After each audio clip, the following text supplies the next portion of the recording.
નમસ્કાર, આપની હરી રહ્યા છો અડીખમ ગુજરાત. આપની સાથે હું છું રાકેશ પંડ્યા.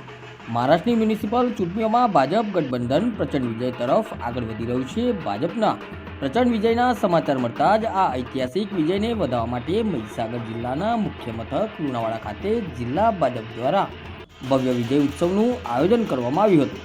લુણાવાડાના ચારકોશિયા નાકા પાસે આવેલા ભાજપ કાર્યાલય ખાતે મહીસાગર જિલ્લા ભાજપ પ્રમુખ દશરથભાઈ બારિયા અને ગુજરાત પ્રદેશ ભાજપ મંત્રી મુક્તિબેન જોશીની પ્રેરક ઉપસ્થિતિમાં મોટી સંખ્યામાં કાર્યકર્તાઓ ઉમટી પડ્યા હતા.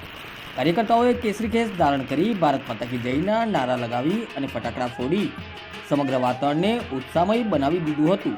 આ પ્રસંગે એકબીજાના મોં મીઠા કરાવીને કાર્યકર્તાઓ ઢોલ નગારાના તાલે વિજય ઉત્સવ મનાવ્યો હતો. આ વિજય ઉત્સવમાં જિલ્લા ભાજપના હોદ્દેદારો, નગરપાલિકાના સદસ્યો અને ઉત્સાહી કાર્યકર્તાઓ હાજર રહ્યા હતા. નમસ્કાર.